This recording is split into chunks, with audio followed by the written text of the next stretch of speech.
Hello everyone, welcome to my YouTube channel. आज अपने दो स्टॉक के बारे में बात करेंगे, जी और एचडीएफसी बैंक। ये दोनों स्टॉक मैंने क्यों लिया है, क्योंकि लास्ट 8 दिन से देखेंगे जी लगभग 40-50% गिर चुका टॉप से। और अगर एचडीएफसी बैंक का बात करें, वो ऑलमोस्ट 20-25% गिर चुका है। लास्ट वीक बहुजन का मेरे पास मैसेज आया था, ये स्टॉक अच्छा खासा गिरावट आ चुका है, इसको बाई करना चाहिए, क्या करना चाहिए। बहुजन ट्रैप भी है, वो भी सजेशन मांग रहे थे। मैं आपको दो चीज बताऊंगा। कोई भी स्टॉक अगर आप बाई कर रहे हैं, सेल कर रहे हैं, कुछ भी एक्शन ले रहे हैं, उससे पहले सोचिए आप जो स्टॉक बाई कर रहे हैं, ट्रेडिंग के हिसाब से ले रहे हैं, इन्वेस्टिंग के हिसाब से ले रहे हैं, इसका कोई पर्पज क्या है, थॉट प्रोसेस क्या है। जस्ट प्राइस गिर गया तो आप ले लिए, उससे आप कभी भी मार्केट से पैसा नहीं बनाएंगे। जब तक आप स्टॉक का पर्पस डिफाइन नहीं करेंगे ना, इसके पीछे रीजन क्या है और ये आप बाई करें तो उसके पीछे आप क्यों लगता है स्टॉक बढ़ेगा। खाली प्राइस गिर गया है, 52 से हाई से 50% गिर गया, तब माइट भी चला जाए, ये गलत वे है थिंकिंग का मार्केट से। मैक्सिमम लोग खाली 52 हाई से और अभी करंट प्राइस कंपेयर करते हैं, वो देखते हैं वो 30-40% गिर गया, क्या पता फिर से दाम आ जाए। तो अगर आप उसमें इस हिसाब से ट्रेड करेंगे तो आप मार्केट से लॉन्ग टर्म में पैसा नहीं बना सकते, ओवर पीरियड टाइम पैसा नहीं बना सकते। क्योंकि अभी बुल मार्केट है तब सब कुछ ठीक है, किंतु जिस समय बियर मार्केट आएगा उस समय आप ट्रैप हो जाएंगे और आपकी जो कैपिटल है वो पूरा ट्रैप हो जाएंगे, उसमें आपके बड़े लॉसेस देखेंगे। फिर आप लास्ट में जब मार्केट बॉटम आउट हो उससे पहले आप अपना पोर्टफोलियो को एग्जिट कर देंगे, लॉसेस बुक कर लेंगे। 70% टाइम लोग ऐसे ही करते हैं, ये मार्केट है ऐसे ही ट्रीट करता है और ऐसे ही हमेशा टॉप और बॉटम बनते हैं। अब बात करते हैं एचडीएफसी बैंक को लेके क्या करना चाहिए। देखिए, एचडीएफसी बैंक आपको पहले उससे पहले समझना पड़ेगा एचडीएफसी बैंक क्यों गिरा, उसका पीछे जो प्राइस एक्शन क्या बोल रहा है। देखिए, आपके बेचने से, मेरे बेचने से या रिटेल पब्लिक के बेचने से कभी भी स्टॉक में इतना बड़ा गिरावट नहीं आई। ये गिरावट किसकी वजह से है? जो स्मार्ट मनी है। स्मार्ट मनी कौन होता है? जैसे एचएनआई हो गए, एफआईज हो गए, म्यूचुअल फंड हो गए, फॉरेन इंस्टीट्यूशन हो गए, ये सब ने कहीं ना कहीं इसको सेलिंग किया है, तब जाके ये इतनी बड़ी गिरावट आई है। मेरे आपके बेचने से, आपके फ्रेंड के बेचने से कभी भी इसमें गिरावट नहीं, आप अपने 1% भी नहीं हिला सकते इसका प्राइस को। ये देखिए, यहाँ पे फर्स्ट रिएक्शन क्या है। एचडीएफसी बैंक, मैं आपको बता रहा हूँ, मैं अपना रियल एग्जांपल बता रहा हूँ, मैंने इसमें कैसे ट्रेड किया। देखिए, यहाँ पे आप देखेंगे एचडीएफसी बैंक में मैंने आपके साथ लास्ट टाइम एक वीडियो शेयर किया था, बैंक निफ्टी अब क्यू आर 50,000 के पार। मैं देख रहा था एचडीएफसी बैंक, मैंने यहाँ पे भी ट्रेड लिया था, यहाँ पे बाई करके मैंने इस एरिया में सेल किया था। फिर यहाँ पे पुल बैक करके जैसे यहाँ पे ये बॉटम आउट हुआ और यहाँ पे मैंने नेक्स्ट डे यहाँ पे एचडीएफसी बाई भी किया था। फिर नेक्स्ट डे मैं उसे होल्ड कर रहा था। इस दिन मेरे को पता था इसका रिजल्ट है। मैं 99% कभी भी जो स्टॉक का रिजल्ट आता है उसको मैं लेके नहीं जाता, जो ट्रेडिंग पोर्टफोलियो में रहता है। मैं अभी ट्रेडिंग के हिसाब से बात कर रहा हूँ। ट्रेडिंग में जो भी स्टॉक होल्ड करता हूँ, जिसमें अगर 15-20% प्रॉफिट क्वेश्चन होता है, जैसे सीएट में अभी लेके गया था, क्यों लेके गया? क्योंकि वहां पे मेरा 16% का प्रॉफिट क्वेश्चन था। मेरे को पता था अगर ये स्टॉक माइट भी गलत खराब रिजल्ट है तो 10-12% के नीचे गैप डाउन नहीं खुलेगा। अगर आप जनरली देखेंगे कोई भी स्टॉक में अगर रिजल्ट खराब है 10-12% ही मैक्सिमम गिरता है। बहुत रेयर चांस होता है कोई स्टॉक डायरेक्टली 20% लोअर सर्किट में खुला। यहाँ पे आप देखिए, मैंने यहाँ पे बाई किया है, यहाँ पे अच्छा प्राइस एक्शन था और जिस दिन ये रिजल्ट आने वाला था नेक्स्ट डे, अगर आप इसका प्राइस, इस डे का प्राइस एक्शन देखें, इसमें लास्ट में जबरदस्त बाइंग देखने को मिली थी लास्ट 1.5 आवर के अंदर। मेरे को लगा प्राइस एक्शन के हिसाब से ये स्टॉक में कुछ अच्छा रिजल्ट आ सकता है। मैंने इसको होल्ड किया था। फिर देखिए नेक्स्ट डे गैप डाउन खुला था। अब आप देखेंगे मेरा जो बाइंग प्राइस है, ये स्टॉक में कितना करेक्शन आया था। ये स्टॉक ने लगभग, अगर आप देखेंगे,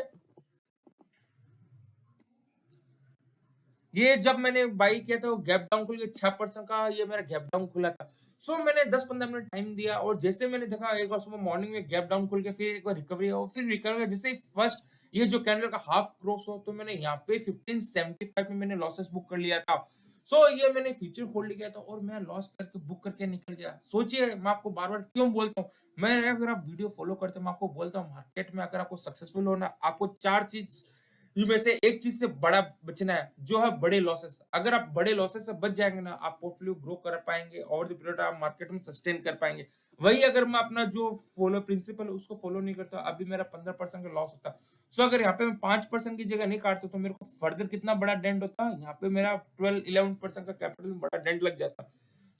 ये सब चीजें होती है, आपको ट्रेडिंग कर रहे हैं तो इसमें आपको क्या थॉट प्रोसेस रखना चाहिए। अब मैं बात करता हूँ ट्रेडिंग के हिसाब से। ट्रेडिंग के हिसाब से मेरे हिसाब से एचडीएफसी में माइट भी अगर 2-3% के लिए आपको प्ले करना है तो माइट भी पुल बैक करके यहाँ पे 1500 तक आ सकता है, पर मेरे को नहीं लगता ये नेक्स्ट 2-3 महीने में 52 वीक हाई के पास आएगा। मेरे को इसमें जिस हिसाब से स्ट्रक्चर दिख रहा है, टेक्निकल एनालिसिस दिख रहा है, मेरे को आने वाले दिन में और भी गिरावट देखने को लग रही है। अब बात करते हैं लॉन्ग टर्म इन्वेस्टर को क्या करना चाहिए। देखिए, अगर आपके पास ये स्टॉक है, आपने बहुत टाइम से होल्ड कर रखा है, तो मैं बहुत जन का डिफिकल्ट कॉल रहता है कि इसको लॉस में बुक कर ले। मेरे को लगता है लॉन्ग टर्म में इससे बेटर बहुत सारे ऑप्शन है। तो आप यहाँ पे शिफ्ट कर सकते हैं। पर वो आपको डिपेंड करता है आप कौन-सा स्टॉक इसके अगेंस्ट में बाय करते हैं, क्योंकि ये बहुत टफ डिसीजन मैं ये नहीं बोल सकता आप बेच के निकल जाइए। ये आपका कॉल है, आप अपना फाइनेंशियल एडवाइजर से पूछिए इससे बेटर कौन-सा ऑप्शन अवेलेबल है। अब मैं इसमें कहाँ इंटरेस्ट हूँ, अगर एचडीएफसी बैंक 1300 के पास आता है, ये यहाँ पे मैं क्यों बाय करूँगा? जब मैं अगर देख रहा हूँ पूरा मार्केट में जबरदस्त करेक्शन आ रहा है, ये एचडीएफसी बैंक ज़्यादा गिरा है, तो माइट बी मैं रिवर्सल के लिए 10-15% मूव अगर ये स्टॉक सपोज़ करें मार्केट में 30-20% करेक्शन है, ये स्टॉक 40-50% गिरा और मेरे को कहीं पे टेक्निकल इंडिकेटर में एक लो रिस्क एंट्री तब मैं बाय करने के लिए इंटरेस्ट हूँ। अभी मेरे हिसाब से एचडीएफसी में लॉन्ग टर्म, शॉर्ट टर्म में बाइंग नहीं करना चाहिए, इसे अवॉइड करना चाहिए।